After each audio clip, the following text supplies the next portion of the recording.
Good morning, students. Today I am up here to teach you The Merchant of Venice, Act 1, Scene 2, lines 119 to 151. Now, in the previous video, we have seen Nerissa and Portia discussing about the suitors who have come to woo Portia, and Portia was giving us her opinion regarding those suitors. Now, we come to know that the suitors have left Belmont because they did not feel proper to promise the three promises or take the three promises before opting for the lottery of the casket. So they have left Belmont, and now we are left on the stage with Portia and Nerissa. Now Nerissa, while in these lines, she will be introducing Bassanio, or she will be reminding Bassanio to Portia, and we will see that Portia is also interested in Bassanio. So we can move on to the lines. Open to page number 35, line number 119, Portia's speech. If I live to be as old as Sibylla, I will die as chaste as Dinah, unless I be obtained by the manner of my father's will. I am glad this parcel, now parcel over here means group of wooers, wooers will be suitors,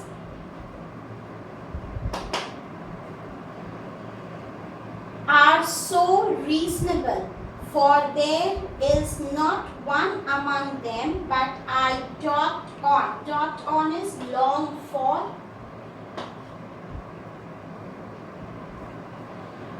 On his very absence, and I pray God grant them a fair departure.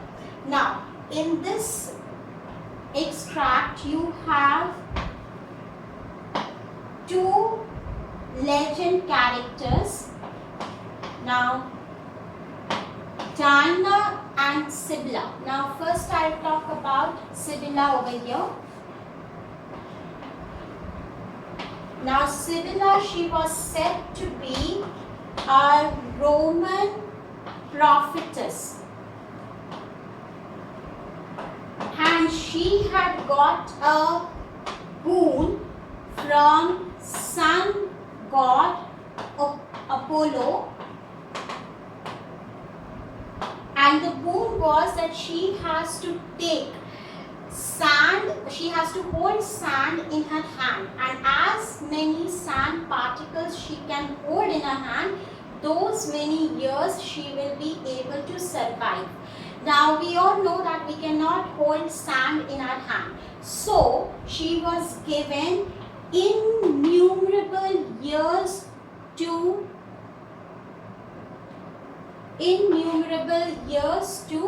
live, and this Dinah,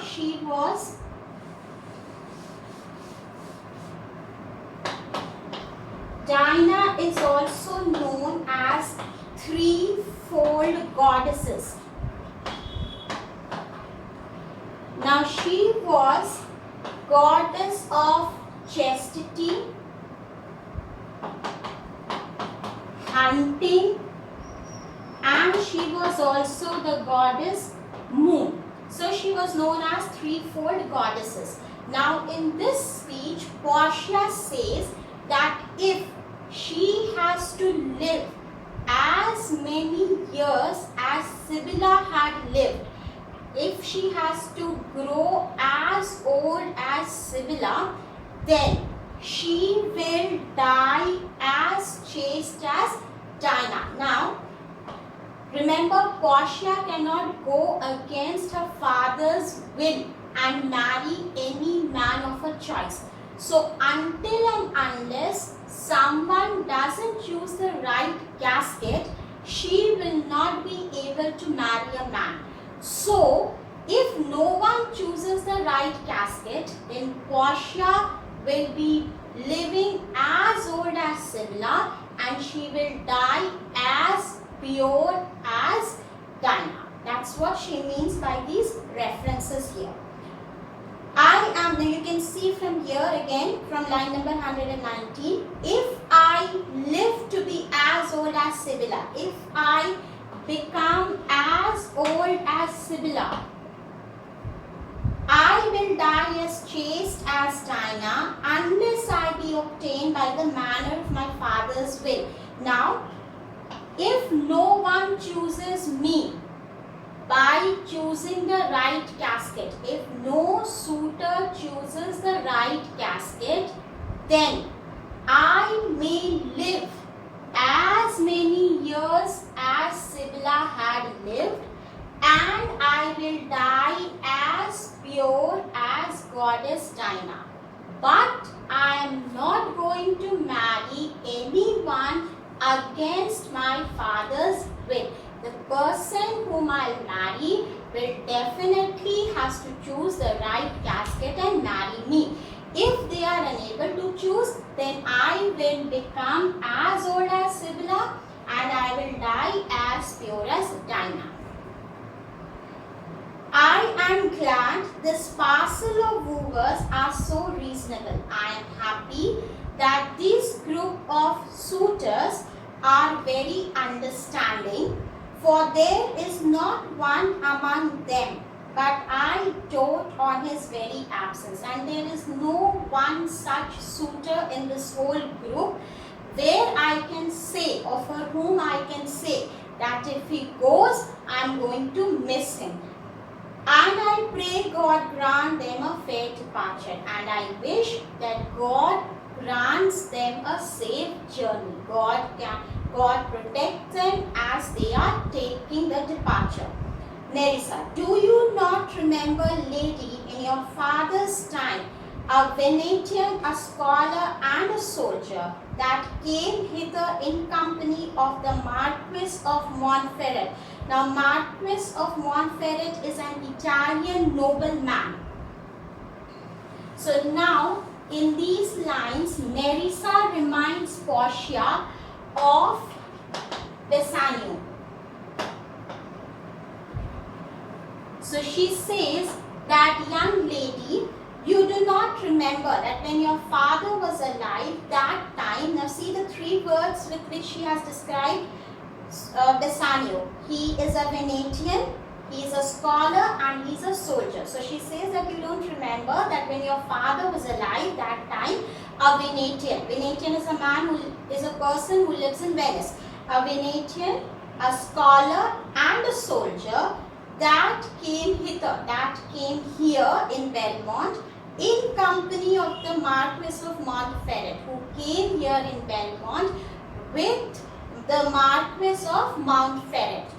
Portia, yes, it was Bassanio, as I think so was he called. So she says, yes, I remember that Venetian, a scholar and a soldier whom you are talking about. I remember that man. That man's name was Bassanio. True, madam, he all the men that ever my foolish eyes looked upon was the best deserving of fair lady. So now Nerissa says, yes, Portia, you are correct. His name was Bassanio, and as far as I can see these suitors who have come, if I judge them, then I find that the best suitor to woo you, the best suitor to marry you is that young Venetian, that is Bassanio. Portia, I remember him well, and I remember him worthy of thy praise. Worthy of thy praise, I remember him very well, and I know that he deserves your praise. Bassanio, according to Portia, has such qualities that he deserves to be praised.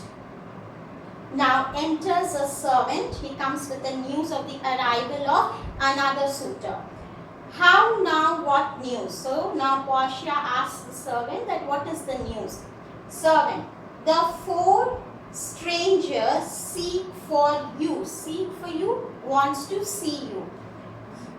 You, madam, to take their leave. To take their leave is to bid you goodbye, or they want to bid you goodbye.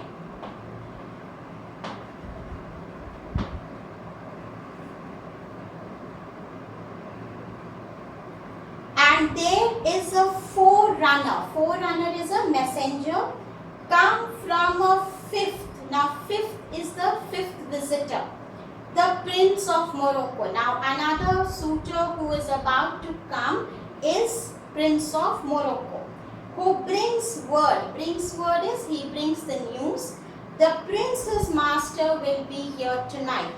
Now, before I begin this speech, let me tell you that we have done in the previous lines of the scene, we have seen that there were 6 suitors altogether who have come.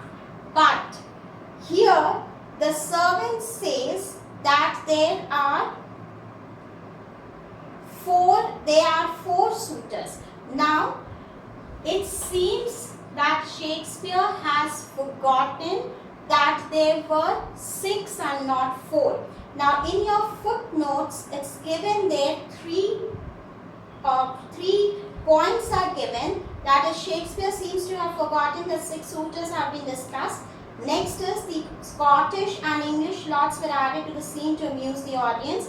The servant regards 2 of the suitors with such contempt that they are not even worth mentioning. You have to remember these 3 points. You may get a question that why do you think that instead of 6 suitors the servant calls 4. So you have one reason, that it seems that Shakespeare has forgotten the number. Second can be that Scottish and the English lords were introduced later to amuse, to entertain the audience. Or the third option can be that the servant doesn't find mentioning all the 6 appropriate. The 4 strangers seek for you, madam, to take their leave. So he says that 4 strangers, the 4 suitors who have come, they are asking for you because they want to bid you goodbye and leave. And there is a forerunner came from a 5th visitor, the Prince of Morocco. And he says, and also there is a messenger at the gate. He has come with the message that the 5th suitor, that is Prince of Morocco, he will be coming to woo you tonight. Who brings word, the prince's master will be here tonight. So we have people, the suitors are searching for you, Portia. They are leaving Belmont. So before leaving, they want to bid you goodbye.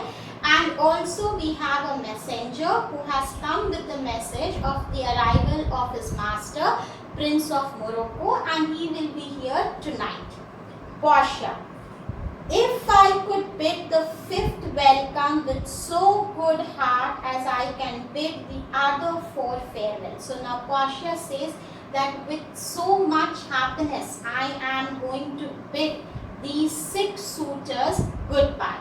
I wish with that same happiness I can welcome the 5th suitor, that is Prince of Morocco. Now Portia is very happy to bid the other suitors goodbye. So she says that with that same happiness, I wish that I can welcome the other suitor.